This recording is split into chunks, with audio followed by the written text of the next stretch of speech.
Welcome to Screw the Commute, the entrepreneurial podcast dedicated to getting you out of the car and into the money with your host, lifelong entrepreneur and multimillionaire, Tom Antion.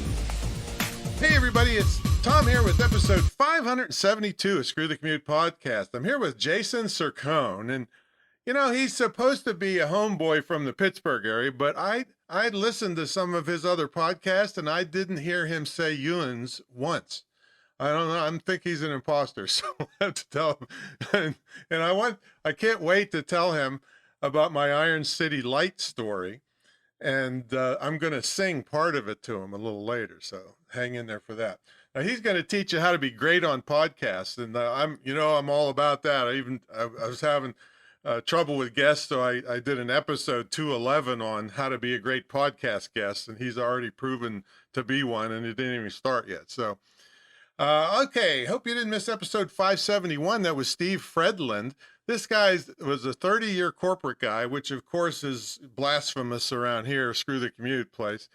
Yet he still had time to start a business, do every hobby known to man. He had 2 TEDx talks, and he volunteered all over Africa. And he even had a story about how his friend got attacked by a baboon. So you don't want to miss that one. Of course, when you want to reach a back episode, you go screwthecommute.com/ and then the episode number. All right. Now, make sure you grab a copy of our automation ebook. This book has saved me, we actually estimated a couple years ago, 7.5 million keystrokes from just one of the tips in the book. It's all low cost, no cost, and free stuff. But I don't want you fighting with your computers. I want you taking care of customers and making money. And so this will tell you how we do it around here. I've used the techniques in this book to handle up to 150,000 subscribers and 65,000 customers without pulling my hair out. So you will profit from using this book. Grab a copy at screwthecommute.com/automate free. And then while you're at it, pick up a copy of our podcast app at screwthecommute.com/app. That's APP. Put us on your cell phone and tablet and take us with you on the road. Now, it's still time to contribute to the great program we have. So one of my most proud efforts to raise funds for scholarships for persons with disabilities. My school is the only licensed, dedicated internet and digital marketing school in the country, and we're raising funds to give scholarships to persons with disabilities. And we have 2 people in the program that are blind, and they're shooting better videos than I do. So anytime you say, oh, I can't do it. Well, yes, you can, because they're doing it. And it's something where we're going to get them hired so they don't have to travel or start their own business or both. So we'd love to have your help on that. So visit imtcva.org/disabilities. Go check out their GoFundMe campaign, and any little bit you throw in is great. And hey, if you're really flush with cash, you can sponsor a complete or a person yourself. And boy, how proud could you be of changing someone's life for the better like that? All right, let's get to the main event. Jason Cercone is the creative professional, strategist, and podcaster making his residence near my hometown, Pittsburgh, Pennsylvania. He's the founder of Cercone Consulting, where he helps brands and professionals get optimized for successful podcast guest marketing initiatives with hands-on training and coaching, and maybe voice-on training, I guess you call it. He's also the host of Evolution of Brand, a podcast featuring self-defined entrepreneurs and professionals sharing inspirational stories and tactical brand building strategies.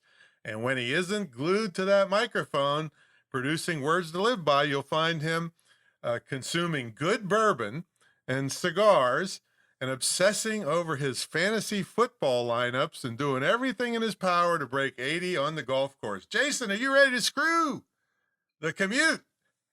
Tom, I have never been more ready for anything in my life. Let's make it happen, my friend. All right. Oh, man. So, yeah, I've got a long history. I come from a little town called Claysville, Pennsylvania. I know you've said you've been there, I think, about 20 years in Pittsburgh area, but Yep. Claysville is the population is still 500. That's what it was when I lived there. When everybody's home, right? Yeah, yeah. A couple more people, we get a zip code, I think. But it was named after the great statesman Henry Clay. I don't I don't think he actually slept there. I think his horse took a dump there on the way through, and that was good enough for us. So tell us about what you're up to, man, and then I'll tell you a little later about my Iron City Light story. I'm definitely excited to hear that. I used to work in the beer industry. I So know that's because you had a beer. This guy had a beer podcast, folks. So you Yep. know he's into it. Yeah. So, I mean, these days I'm more focused on podcasting as a whole. I help entrepreneurs and professionals be better podcast guests. And the reason that I got into this was as my evolution in podcasting has come to be. I was, of course, doing my own podcast, and that morphed into me helping others build their shows. And that led to a lot of production work and just helping with behind the scenes activities. And what I started to notice is I was connecting with guests that would be coming on to my clients' shows. They were being offered to us, or I should offer, that's probably the wrong word. They were being presented to us via agencies. So I started talking to them about working with these agencies and what was their experience and how did the whole process work. And it got me thinking, maybe this is what I want to do as well. So I started dabbling in that, and immediately I discovered guests don't necessarily have the fundamentals to do guest marketing properly. There is a strategy and a method to the madness to really help you maximize what you get from a podcast interview. And it's not just with the interview itself, it's with the communication that you have leading up to that interview. It's what you do after the interview. It's what you do once that interview goes live. There are a lot of working pieces, and you can present yourself in a very valuable way because the guest spot is equally as important to the production of a good podcast. So if you come on and do your job and provide value, and you really resonate with the audience because you have a message that's related to what they showed up for, you can stand to gain a ton of visibility and results for your brand. But I was discovering that a lot of people had very skewed expectations about what podcast guesting would give them. And they wanted to get on the biggest show possible because that's the be all end all, right? Or give me a show with 40,000 downloads. That's going to show them, right? No, that's not what it's all about. And I feel that helping people understand the basics and the fundamentals of how to do this well is going to carry them for a much longer period of time. So And that is what I'm in these days. And that's for sure, because I mean, as of today, I was on Entrepreneur on Fire, which I don't think I don't know how many downloads that they have, but I was on it twice, and it's arguably one of the top entrepreneur podcasts in the world. And I was on there twice, and by doing the stuff that Jason's talking about, so you're hardly ever on that show twice. I mean, there's very few people. Yeah, that's tremendous. And they just came back out with the classics. So they pulled one of my episodes as one of the best ever.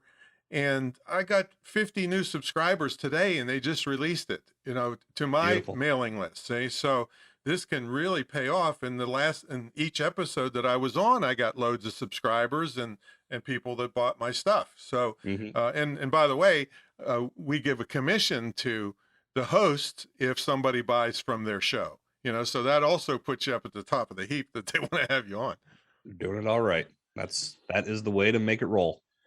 Now, why did you quit the beer podcast? Because I think beer is still popular. I'm not sure. Yeah, there's still a market for it, no doubt about it. There was this little thing that happened back in 2020 called the COVID-19 pandemic. Oh, I'm not sure if you've heard about that. You think people would be drinking more beer then? Well, they absolutely were, but the problem was they weren't drinking it out and about because they weren't allowed because everything was closed. Okay. So really, when I was working in that business, I had the beer podcast and I was doing sales, marketing, brand building for some of the local breweries here in Pittsburgh. So I had the podcast as a complement to that, to where I would connect with some of the people I worked with, but also people across the globe. I ended up having an interview with someone in Ireland about the beer industry and things that she's done both over there and in the States. And it was really a great way for me to connect with people and put an educational product out there, because I looked at it like beer podcasts are ultimately guys sitting around, girls sitting around, drinking beer and talking about the flavor profiles and how this one's different from that one. And that's all well and good because there's an audience for that, but I wanted to do something different. So I decided to talk to the beer industry that I was a part of. Mm-hmm. So as time went on, I was developing season 3 and then COVID hit and everything shifted because I think everybody I was working with came to me and said, well, I don't know if we're going to be able to keep you on. And I got creative with how I continued to work with them, and it worked. It got me through COVID, but it was funny how timing came into play because I came into 2020, and every year I do this. I evaluate how the past year was. I look at what's upcoming for the next year, but I ask myself some serious questions. And the question that I asked myself coming into 2020, for whatever reason, I just turned 40, and I had asked myself, is this something I can seriously be doing when I'm in my 60s? And the answer that kept ringing out in my head was no. You can't be hauling kegs around when you're in your 60s. I mean, I'm doing these things by myself in my car. That's not going to work. So in my mind, I was already thinking about what's the next step? How can I take what I'm doing to the next level and get beyond that point? Well, when COVID hit, everything changed. And my mind immediately went to, okay, the universe is forcing my hand and I have to make some changes now. I'm not going to have all of 2020 to figure this out. I've got to do this as we speak right now. And for me, what I was loving about what I was doing within my business at that point was podcasting. Not just my own beer podcast, but at that point, I had started working with a couple other people to develop their podcasts. And I realized right there that that was the direction for me. I love the podcast platform. I've been in it since 2015. I've grown a ton in regards to my ability to be a good host, to be a good guest, and to help others do the same. I felt like this was the direction that I needed to go as I was shifting my business. And if the universe is telling me I have to do it now, so be it. And that's what I did. So towards the middle of it, I made that shift and went full on into podcasting, shifted away from the beer podcast and went more into just helping others and then building my own show, which is about brand building. All right. Now, you've got an interesting past of work, and a lot of people love to hear the stories of how you actually transitioned. So that was, you were forced into transitioning, but did you have money saved up? Did you just cold turkey quit one and start the next? How did you make that transition, especially coming from an interesting past of car rentals and the hair club for men? Oh yeah, man. It was, you look at the past resume, it's a little bit of a tapestry of a madman because there was not a lot of clarity in the direction. And no, I will say, I mean, the last full-time job was the hair club deal, and they let me go unexpectedly. You had too much hair. You weren't. Yeah. Well, that's one of the funny things that they said when I came in, like, well, we won't have to do anything for you. You still got all your hair. That was one of the prereqs. I believe it. And I get it. If you're going to sell that solution to somebody that's losing their hair, you better have your hair too. I get it. I was like, I completely understand this, but fortunately I was in a good genes were kicking in for the top of my head. So once I lost that job, and it took me it was so unexpected. I've told this story in full detail on other podcasts, and really just what had happened was a month prior, I had an interview for a regional management position. To be on the unemployment line a month later was not something I had in the cards. So I remember I spent that night at the bar down the street from my house, just drowning my sorrows, walked home, woke up the next day and looked in the mirror and said, there's two choices here. I was already developing my side hustle, which at that time was breaking brews. I can go all in on that and really start betting on myself and putting myself in this position to make a go at with my own skill set, with all the experience that I've gained from all of my past jobs. And I've been doing my own thing on the side since I was 13 years old. Let's do this. Or the other option is update the resume, put it out there, find another job that could potentially let me go without warning, just like the last one just did. There was nothing appealing about the latter. And I said, I'm going with the former. It's time to go all in. And I just started every day putting effort into building my own brand. And of course, there have been pivots. There have been major changes. There have been shifts that I wanted to do and the universe forced me into. But ultimately, it's all come together, and it all has worked out. And I've been able to make the transitions when the time was right. I didn't just abandon the beer business. Mm-hmm. I made sure I left on a good note with the breweries I was working with, gave them ample notice of here's what I'm planning. And they knew when things changed in 2020 that I was going to have to change too. They didn't fight me at all. They were proud. So we're so happy to see that you're able to chase your passion and really go at something that you're good at, because they knew I like podcasting. So well, then it all made sense. I don't know if you know this either. I've sold lots of beer in my day. I had the second biggest nightclub in the state right on. of West Virginia for and there are drinkers there too, buddy. Yeah, a little bit. No, we didn't sell moonshine or anything, but we sold plenty of beer, and I kind of left the same way that I was on my way to be a millionaire by the time I was 30, and then the drinking age went from 18 to 21, and wiped me out. And you talked about leaving in good stead. Well, I went to all the creditors and I refused to go bankrupt. I said, "You give me time, I'll pay you off everything I owe you." And I did. So, so I could go back to that town this day. They're probably all dead by now, but I'm so old. But that's how you don't burn your bridges. That's for sure. And speaking of bars, so here's the Iron City Light story. And I don't know if they still have this tune. Hey, give me an icy light, an icy light. So that was the jingle at the time. And I was doing modeling and TV commercials in and around Pittsburgh in the late 70s. Kind of fell into it. My girlfriend had done a Hanes pantyhose commercial, and I took her to a job one time, and somebody didn't show up. And they said, "Hey, you got dark hair and blue eyes, don't you?" I said, "Yeah, why?" They said, "Come here." And they put me in some commercial or something. And then I started doing it. But I was at Froggy's Bar. I don't know if it's still there anymore, but it was in Station Square. And we were in the middle of the night. We're doing an Iron City Light beer commercial. And I'm the bartender, which is, again, kind of ironic since I'm allergic to alcohol. I don't drink one drop of anything or I light up like a Christmas tree. Wow. And so I'm supposed to pour this draft beer with the foam just coming up to the edge and going over the side of the glass, and a close-up of this. And so they have a camera guy mounted in the ceiling above me and 3 or 4 of them around me. 163 takes later. Oh, man, I was going to guess like around a dozen or something. Oh, am I feeling that's a bad? long night. And the producer says, "Forget it. We had to do 200 takes last week somewhere." Yeah. Apparently, there's experts at this now in Hollywood that can do draft beer perfectly. So that was my Iron City Light story at Station Square. Froggy's isn't there. Gosh, there aren't a lot of bars down there anymore. I know that I can't remember if it was Froggy's when I moved here, but I remember coming here when I was a kid because my godfather, who was my dad's best friend, lived here. So we'd come down to Pittsburgh a couple times a year just to hang out, and we go down to Station Square for dinner and whatnot.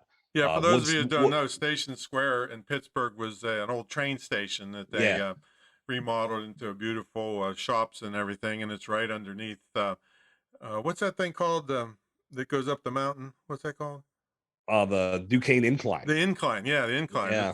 It goes this car. You ride straight up the mountain, and it gives you this beautiful picture. Were you there when they had the bridge to nowhere? No. Yeah, that was before you got there too. They had a bridge, and they didn't have the money to finish it, and so people would be drunk from drinking downtown and run right off the end.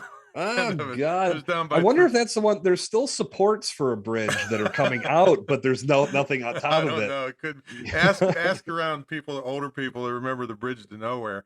And then I was a charter pilot around Rostraver out of Rostraver had a little airport there, and I would be flying Rocky Blyer all the time, and Andy Russell, and then John Kolb used to come down to our high school, and he worked out with me when I was a heavyweight wrestler. So I got a lot of connections there that fond memories. It was funny with Rocky Blyer, right? Yeah, of course. Yeah, absolutely. Well, I would fly him on a Saturday and land at Washington County Airport, and he could barely, after sitting in the plane for 3 hours, walk to get his rental car.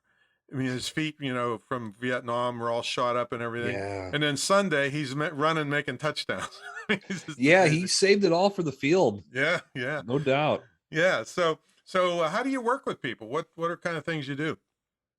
Well, I've So you're worked not with a booking agency, right? You're no, teaching people how to book themselves, or yeah, to that's yeah, go I ahead. think oh yeah, I'm sorry. I think where I'm going now with because I did some booking and I'm still working with a couple people in that respect, but I'm looking to shift more to the training side and partner with agencies so I can help their guests that sign up on with them to be clients do better at the guesting part.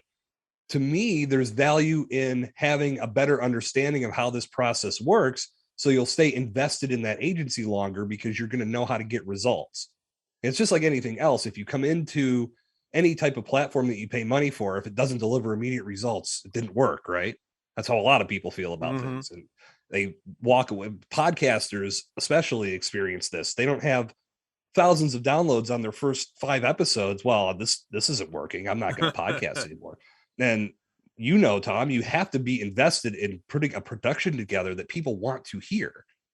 Being a guest is the same thing. You have to understand how to make it work and how to be a valuable guest. And having those fundamentals of how a guest marketing campaign works is going to keep you more invested in the process to where you'll want to stay with that agency longer and be a podcast guest on a more frequent basis, because we know this medium is continuing to grow and evolve. And as more people start bringing new shows out, the demand for quality guests is going to continue to grow. In my opinion, having those fundamentals in place and having a better understanding of how to set realistic expectations and then actually execute a campaign, whether you're doing it yourself or working with an agency, the value in that cannot be overlooked or overshadowed, because this platform can deliver so much. And Tom, you gave a great example. Being on Entrepreneurs on Fire, we know that to be one of the biggest podcasts out there, and you got immediate results when that show went live. You don't have to be on the biggest show to get positive results. You just have to show up and provide value. Yeah, be an and that impactful show guest. was right in my lane too. Yeah, because absolutely. some people want to be on some big general show. Yeah. And I mean, I've got at least 3 or 4 friends that have been on Oprah. Didn't make a nickel. Right. Because it was just a big general show. They got the bragging rights, of course, and that's, of course, I wouldn't turn it down, right? Yeah. But the thing is shooting for those super biggies is not always in your best interest. Not at all. I mean, that it's ego stroke versus results. What do you really want? And I can give you a perfect example. Tom Schwab, the founder of Interview Valet, which is a booking agency. I met Tom at Podcast Movement in August, down in August of 2021 in Nashville.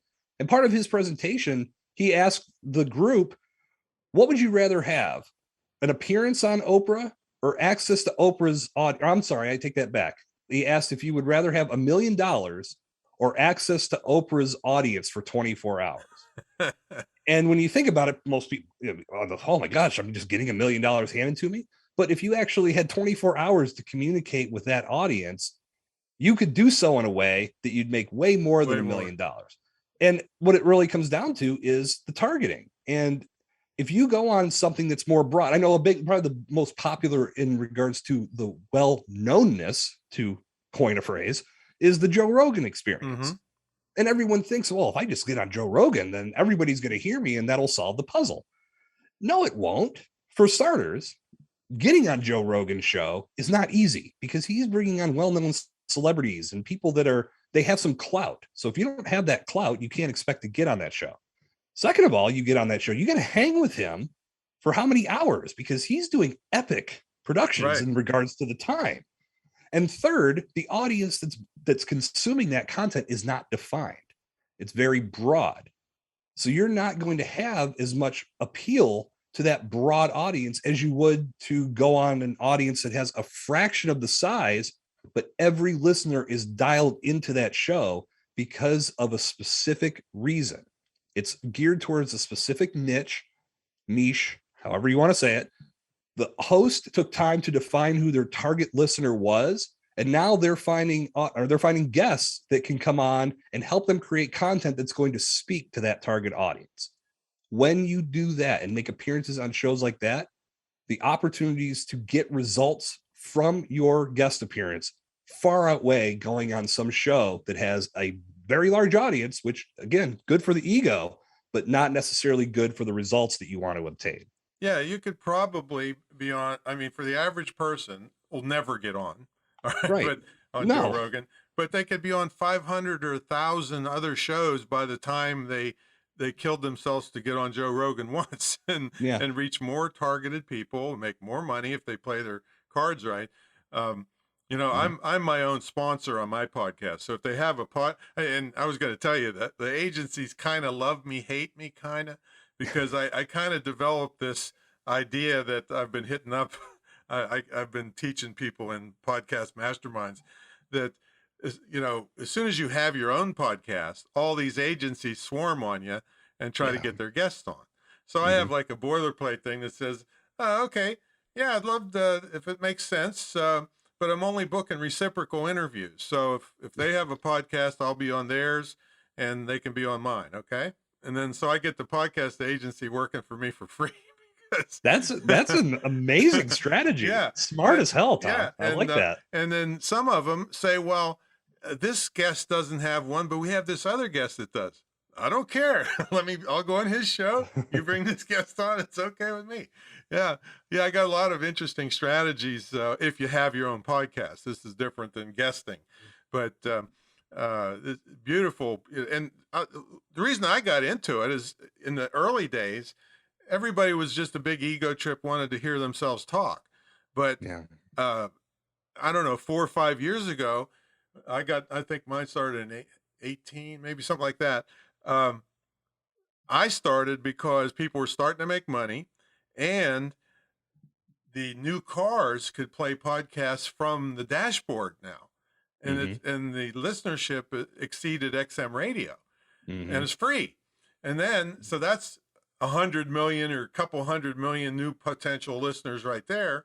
And then all the in-home devices like the Amazon Echo and the Google Assistant, that's 1 billion more of those out in the world. So that's when I got into it. And yeah, it's the listenership has been just crazy great and it's growing all the time. Yeah, I think that when people start looking at doing a podcast, and this is, I think this goes hand in hand with guesting, but it's when people start a podcast, they have these grand visions of growth and dollar signs, and they think it's all just going to fall in their lap, not realizing the commitment that they have to put into it. And in order to stay loyal to that commitment, I think you have to have the expectations that allow you to do so. The millions of dollars falling in your lap, not realistic, but start looking at your podcast for a networking platform, the opportunity to connect with like-minded individuals who share your passions. Every time you bring someone onto your show and you get to have that type of conversation, you're getting to embellish on your passionate projects. And if it's part of your brand and your business, even better, because you're having experts join you to create content that your listeners who you want to become your customers can relate to, and they can be entertained by or informed by. When you start thinking of the other things that podcasts can deliver you, you start thinking on a different level, and you don't walk away after 7 episodes that had minimal downloads. And that's probably about average too. That's the average. 7, it's people get 7 episodes deep before they cease to make any more podcast episodes.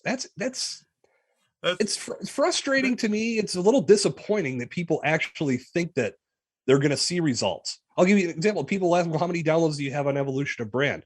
I'm about 5.5 months into it. I was like, I haven't looked yet. You haven't looked yet. How do you do that? I'm like, well, those statistics aren't going to tell me anything that I need to know right now. I didn't start this show for that reason. I'm focused on building valuable content every single episode I produce, and I'm finding guests to help me do that. I believe in having content in place for when you get discovered, not the other way around. I know it works the other way around, but when people do find you because someone says, you got to go listen to this show, it's phenomenal, I'd rather them show up and say, wow, that referral was dead on, because there's 50 some episodes here and they all kick ass. If someone shows up on your channel or on your podcast or on your website and you don't have any content there for them, person's going to wonder, what the hell am I doing here? And they leave. That's no good. So you have to reverse engineer the thinking in a lot of aspects in this area.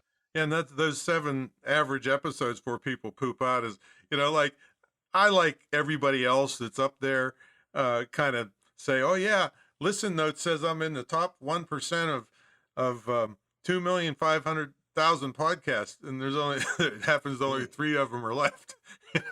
Yeah. I mean, that's it. I mean, good God. I mean, I can go on and on about the download number vanity metric, and people get so hung up on that number because they feel that that's, I mean, again, okay, so you're going to try to get a sponsor. You're going to try to get advertisers. That's typically the question that they ask. Fine. If that's what you have to tell them in order to obtain a sponsor or an advertiser, so be it. However, a download does not equate to a listen. If you're subscribed to a podcast, anytime you upload new content, subscribers have that content filtered to their device, ready and waiting for them to listen to.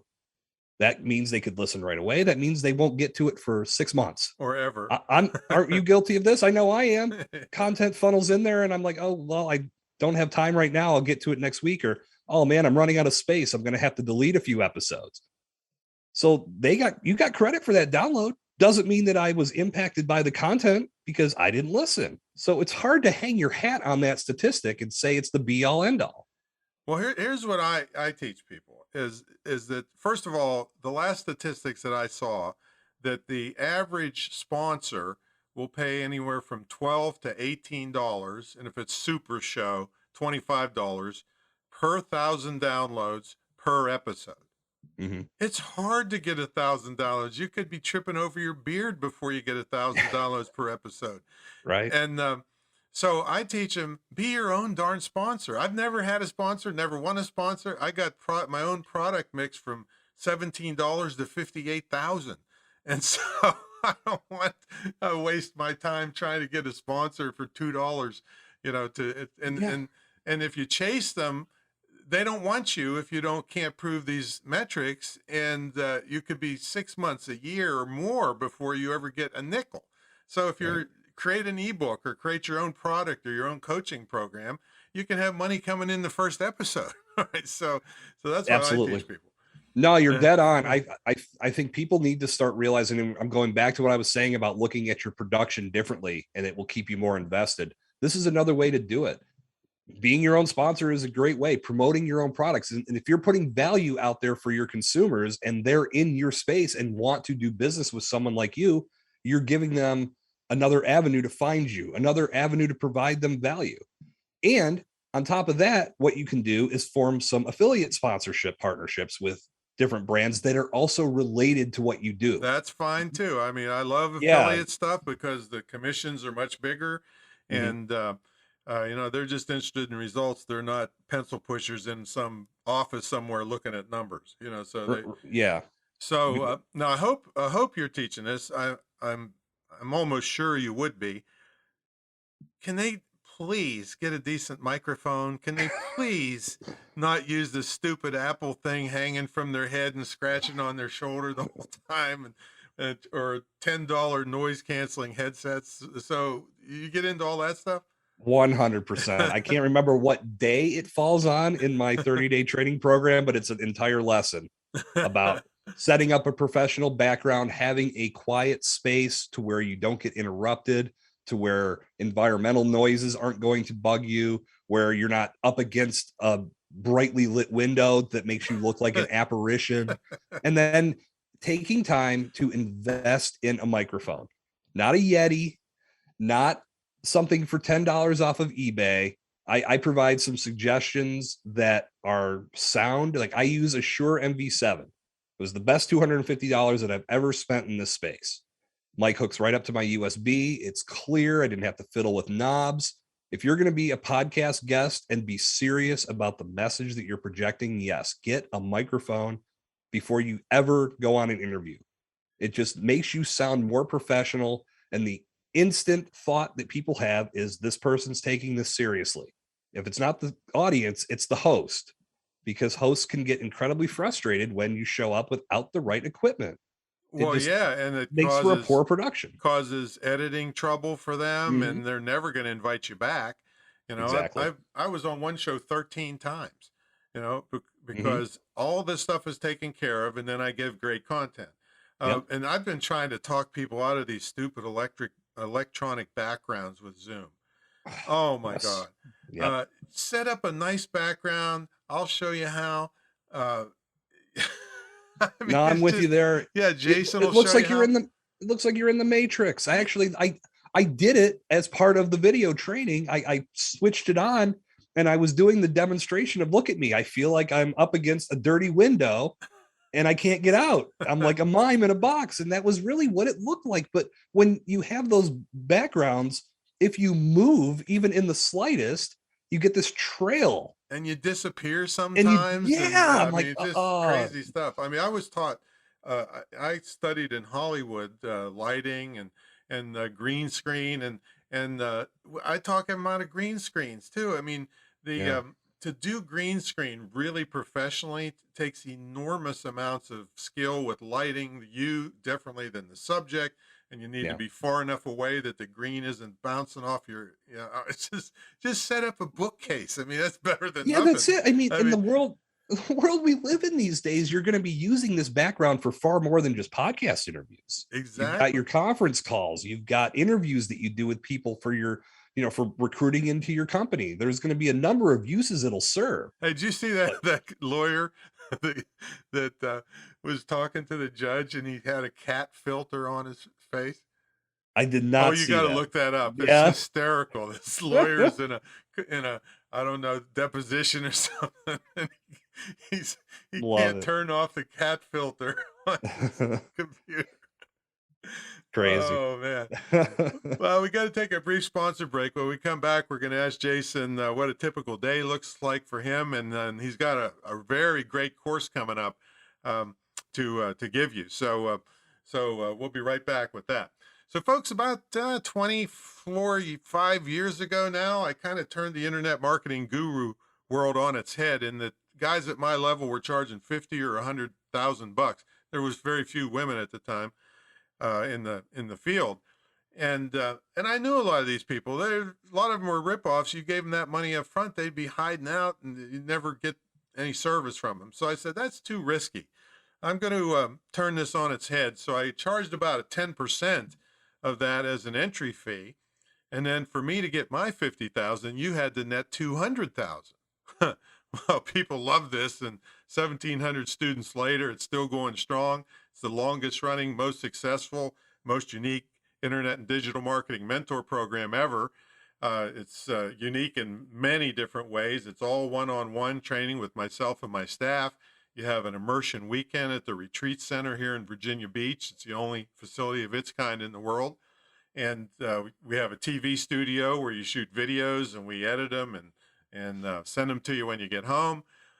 You also get a scholarship to the school that were the one that I was talking about that's given the scholarships to persons with disabilities. You get a scholarship to that school that you can either use for extra training or gift to someone. It'd be one of the best gifts you could ever give to a young person, because all they're doing is getting in debt, going to four-year colleges that are just teaching them how to protest. They're getting out and competing for jobs at Starbucks. So this is a skill that's in high demand. So lots of other unique features to it. So check it out at greatinternetmarketingtraining.com, and we'll get you going online.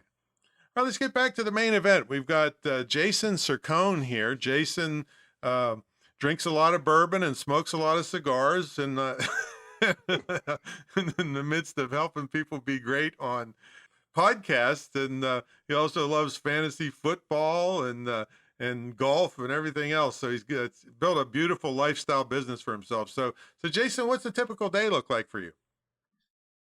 Well, I wake up, I pour a glass of bourbon, light a cigar, head to the golf course. No, I'm just kidding. That's the dream lifestyle that I'm building towards. But no, typically, I mean, I have a morning routine that I also call it my pre-interview routine, because having that routine in place allows you to be more productive, to think more clearly, and ultimately serve the people that you're looking to serve that day in a much better capacity. So get up, drink some water, do some jumping jacks, do some air boxing, have a protein shake, go to the gym, come home and meditate, read a little bit of a book, just get myself in a good mental place for the day and a good physical what time place you as get up well. early, or what time you get up? Yeah, I typically try to get up between 6 and 6:30. Okay. Just and some days I might push it to 7, but anymore I pretty much got myself trained to get out of bed by 7. Just feels better to get started. And I know, I mean, I've talked to other entrepreneurs, they do 4 o'clock, and I haven't got myself into that place yet, but 7 o'clock works for me. And that's what I tell anybody with these routines. Yes, you want to make sure that you're doing something that's centered on self-care and taking care of your body and your mind, but do what works for you. Those items that I just listed off may not be what works for you. Find some other things that work in your world. If you're doing what I do, great. But ultimately, what serves you and what puts you in the best place to be productive that day. And then, depending on what day it is, I'm either connecting with other like-minded folks in the brand building space to record episodes for my podcast, or I'm looking to be a guest on other shows, or I'm connecting with clients to see what's going on in their space in regards to shows they're being on. Are they prepared? Is there anything they want to work on in regards to getting ready? Have they prepared? Have they listened to some of those podcasts? Just the basic formats and basic fundamentals that we cover in just general conversations, which I know you'd mentioned this before the break, Tom. That makes me very excited that I'm putting this training program out there, because it's going to give everybody the foundation. And putting it all together was something that really culminated from a lot of the conversations that I've had with people, some of the struggles that they've experienced in the guesting space, and some of the conversations I've had with people that have those unrealistic expectations. Can knock all of that down and build a very solid foundation before the first interview ever takes place. That's typically my day. And of course, I try to spend as much time with my daughter as I can and be a good part of her world. And me and her mom are divorced, but we have a very great relationship in regards to our daughter, and make sure we get to spend equal time with her. And that's a big motivational force in my world, as well as doing good. So she sees the work ethic. And if she ever wants to take over and give me more time to smoke a cigar and have a glass of bourbon, the business is hers. Well, but when do you have time for this unnatural fixation you have on Sarah Blakely? What? I saw in your LinkedIn profile, your main person you're interested in is the founder of Spanx. I don't even, that's news to me. I think I might have. Yeah, it's on your LinkedIn profile. It's your main interest. Really? Yeah. Oh, well, thank you for bringing that to my attention. I mean, I have nothing but respect for Sarah Blakely and what she's accomplished. You're but not I did wearing not it realize. right now, are you?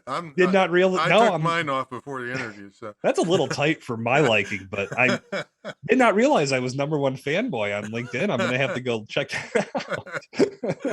Oh man! So tell them how they find this course.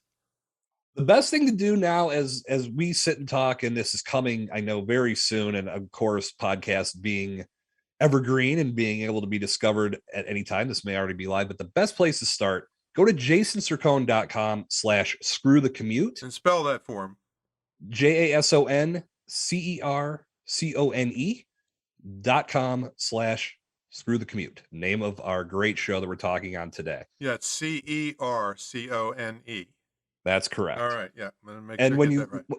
when you land on that page, I will have an opt-in form for a free guide called 10 Tips to Becoming a Valuable, Fully Optimized Podcast Guest. And that's really the primer. And for I the training downloaded program. that, folks. It's really excellent. Yeah, it's very very nice. Yeah, there's some good tips in there for, especially if you're in the DIY space, and even if you are working with an agency on your guest bookings, it's good to have that knowledge. It's typically how I feel about outsourcing as a whole.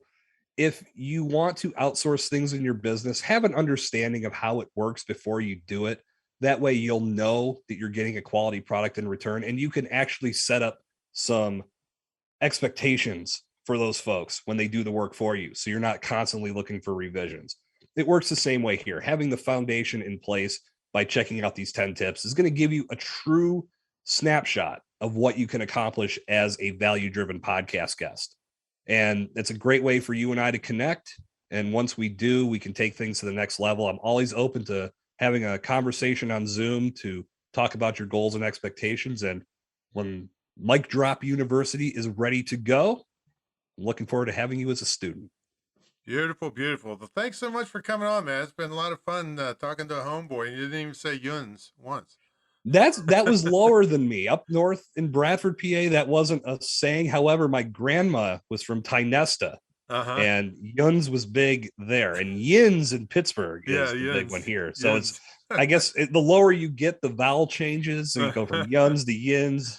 Well, then I went to West Virginia University, so it turned into y'all. Y'all, yeah. So in the plural is all y'all.